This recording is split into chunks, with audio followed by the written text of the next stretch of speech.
seguimos en que estamos aquí en TV5, la señal de Linares.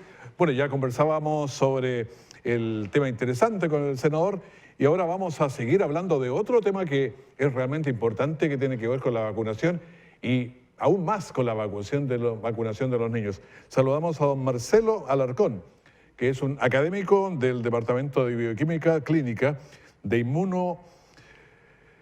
Hematología, y es de la Universidad de Talca. ¿Cómo está? Muy buenos días, gusto de saludarle. Palabra un poco larga esa, ¿eh? Claro, más complicable. No, hola Raúl, para mí es un gusto poder estar acá en el programa y como siempre tratar de llevar el conocimiento a todas las personas, que es lo importante. Sí, sí, ahí están arreglando el GC para que quede clarito. Ya. Y bueno, me gustaría conversar sobre el tema de las vacunas, porque ha sido un tema de preocupación para la comunidad, para los padres especialmente, vacuna de niños, en fin, hay hartos temas ahí que yo creo que podríamos tratar. Bueno, primero tenemos que entender que la vacuna no es como la pulsera de los 7 poderes, que finalmente nos va a hacer con poderes que no nos vamos a contagiar. O sea, la vacuna, el concepto de vacuna es, en este caso, que nuestro sistema inmune despierte para generar una respuesta frente, en este caso, al virus del SARS-CoV-2 y por lo tanto cuando nos infecte, en este caso lo ataque. Desde ese punto de vista, se han vacunado más del 90% de la población y el objetivo es que finalmente el cuadro clínico no sea tan grave y las personas no lleguen, en este caso, a los hospitales. Ahora, tenemos que, en este caso, entender que, por ejemplo, al principio el COVID atacó a las personas mayores y estas se vacunaron y felizmente la edad promedio en ese entonces era como 75 años.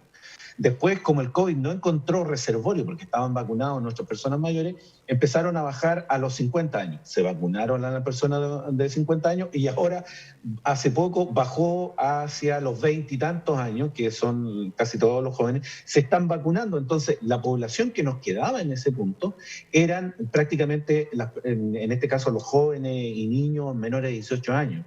Ahora, tal como tú decías, frente a los papás, la duda, ¿será segura esta vacuna? ¿Le pasará algo?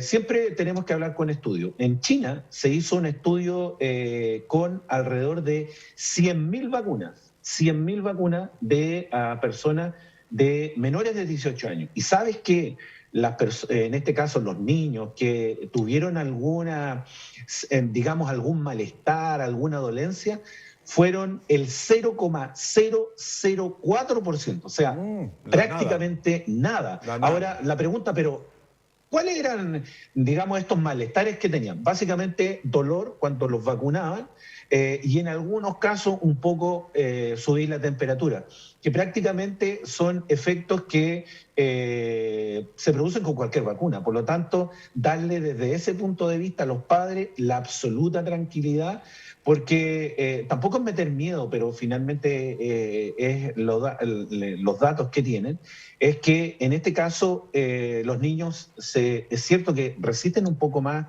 las infecciones, pero recordemos que les puede dar el famoso PINS, que es este proceso inflamatorio extremo y que lamentablemente, cierto, en este caso, en algunos casos ha llegado hasta el fallecimiento. Entonces, desde ese punto de vista, darle la completa tranquilidad a los padres de que es una vacuna segura. Y sí, hay un par de cosas que me confunden, sí, profesor. ¿Sí? A ver, cuando uno escucha a OMS y señala que los niños entre los 3 y los 14 años, creo que son los más vulnerables, pero después uno sabe que los niños no se contagian o que son mucho menos el problema. ¿Por qué habla que son tan vulnerables? Bueno, él finalmente lo dice de dos aspectos. Primero, en este caso, o sea, cuando llegan, en este caso, o sea, no todos, pero cuando llegan a infectarse, en este caso, en un porcentaje pueden sobre reaccionar, por decir así, y por decir así, en general, a la gran mayoría no les pasa nada, pero cuando llegan, en este caso, a enfermarse, sobre reaccionan, porque el sistema inmune como que se dispara y finalmente da este cuadro. Y por otro lado, también es importante destacar que ellos pueden o sea, podrían ser posibles vectores. Como a veces, en general, no presentan grandes características, grandes sintomatologías, ellos pueden ir, por ejemplo, a ver a las personas mayores, a sus abuelitos, y aparentemente no presentan, digamos, las características clínicas que tiene un adulto. Entonces lo reciben sin ningún problema y lamentablemente o probablemente estos adultos mayores podrían contagiarse. Entonces, desde ese punto de vista, hay que cuidarlos mucho. Me gustaría que nos entregara algunas recomendaciones que pueden servir para los padres, para los adultos, en el fondo, para proteger a los niños, porque ya sabemos entonces, le da menos, pero cuando le da, se reacciona. Exacto. Bueno, en general, tal vez incluso ahora con las últimas señales que dio el MinSal, principalmente siempre se precisa, hoy día se sabe que las dos dosis, después de colocar las dos dosis, lo máximo que dura la inmunidad, porque tampoco uno dice, no, las vacunas no sirven. No, las vacunas básicamente el concepto es que el organismo cuando no necesita producir más cosas, desciende su producción. Por lo tanto, al cabo de 6 meses de las dos dosis, baja un poco la producción de anticuerpos, por lo tanto ahí está la dosis de refuerzo. Entonces, primer elemento, tener las dos dosis y obviamente la dosis de refuerzo. Segundo, cuando estamos en lugares semicerrados, idealmente producir ventilación. ¿Para qué? Porque en este se ha visto que el virus permanece mucho tiempo en suspensión y por lo tanto podría en este caso contagiarse. La otra medida también, que es el distanciamiento físico y lavado de mano. Dejé para el último el uso de mascarillas. ¿Por qué? Porque se ha visto que cuando dos personas que no usan mascarillas, el contagio o la probabilidad de que se contagien es de un 100%. Cuando solo una de la persona usa mascarilla, esa probabilidad baja al 50%. Y cuando las dos personas usan mascarilla, esa probabilidad baja a casi al 1%. Entonces, es súper importante el uso de mascarilla porque nos ayuda finalmente a reducir el contagio. Ahora, la Omicron nos dicen que es 500 veces más contagiosa que la cepa original.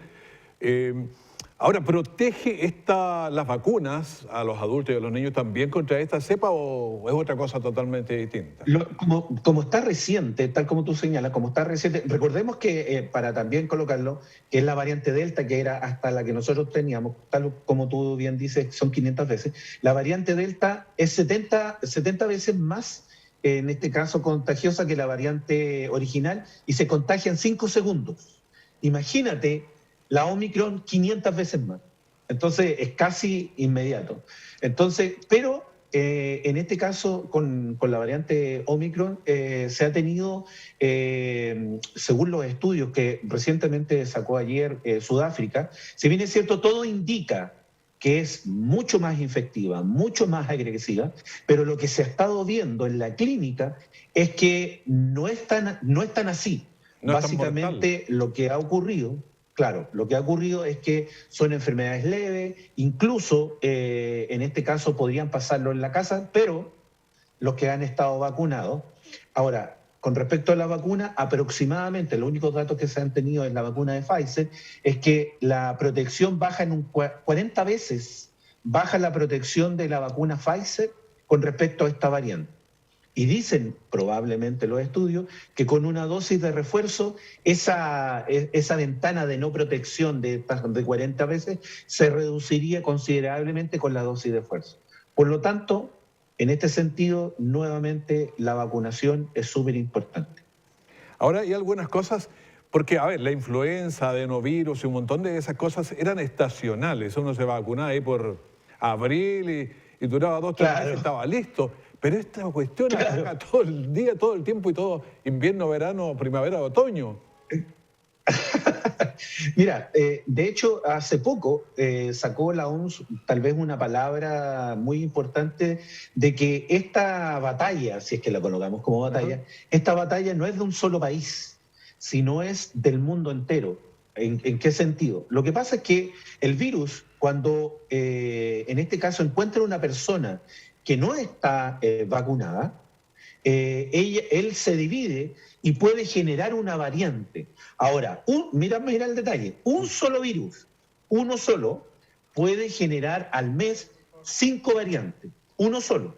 Entonces, imagínate la cantidad de virus que hay a una persona que la infecta, la probabilidad de generar una nueva variante es súper alta.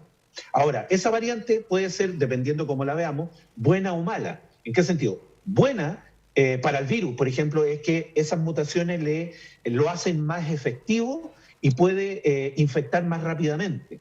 Mala, porque hay otras que de hecho lo pueden matar. Otro dato, de hecho, en la última base de datos hay aproximadamente 5,5 millones de variantes. Ahora, de esas variantes, solo 7 son las que la OMS en este caso les dice estas podrían ser digamos, de preocupación o de interés, y solo 5 finalmente son las de preocupación, donde ahí está finalmente la Omicron. Entonces, como volviendo a lo que te decía, no basta que solo un país se vacune, sino recuerda, para no nombrar los lugares de donde vinieron estas variantes, ¿de dónde están saliendo las variantes? Prácticamente de países que ni siquiera se han vacunado.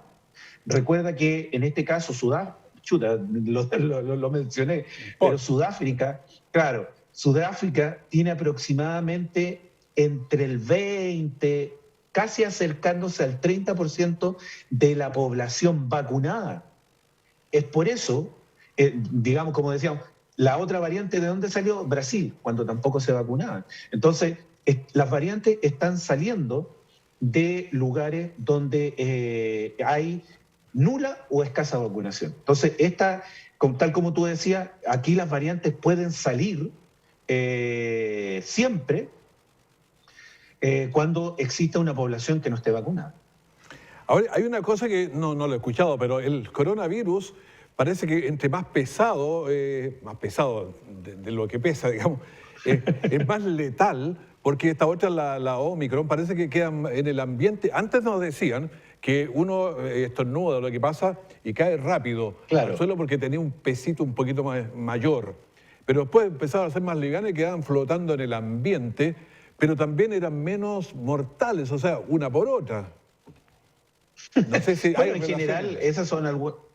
Claro, son algunas características. Ahora, que lo que pasa es que recordemos también, uno dice, pero nos dicen que, tal como tú decías, que es más letal, etcétera, pero recordemos que esta variante tiene sobre 50 mutaciones, y de esas mutaciones, en la que le llaman la proteína Spike, que es la llave, digamos, en este caso, son sobre 30. Entonces, en este punto, el hecho se está teorizando, por decirlo así, de el hecho de tanta mutación, si bien es cierto, por un lado, lo que hace es que no sea tan, digamos, con las características tan infectivas como al principio. Y recordemos que también es un dato, ayer, hace poco lo dijo también el MinSal, que por esta cantidad de mutaciones, en el PCR que se están haciendo en los hospitales, uno podría tener una idea de que probablemente podría ser en este caso una infección, en este caso por Omicron. Recordemos que hasta el último recuento, entre contacto estrecho y el primer caso, llevamos 18 personas. Así que esto, tal como tú señalabas, esto casi vino para quedarse. Hoy se llama Omicron, mañana, bueno, por el alfabeto viene Pi, así que por lo tanto nos quedan letras griegas, digamos. Nos vamos a aprender todo el alfabeto griego. Muchísimas gracias, profesor. Gusto conversar con usted y aclararnos un montón de dudas. No, yo encantado de esta invitación y feliz. Que esté muy bien, académico de la Universidad de Talca, así que muchísimas gracias. Que esté muy bien. Hasta luego. Hasta luego. Gracias. Hacemos una pausa, volvemos de inmediato.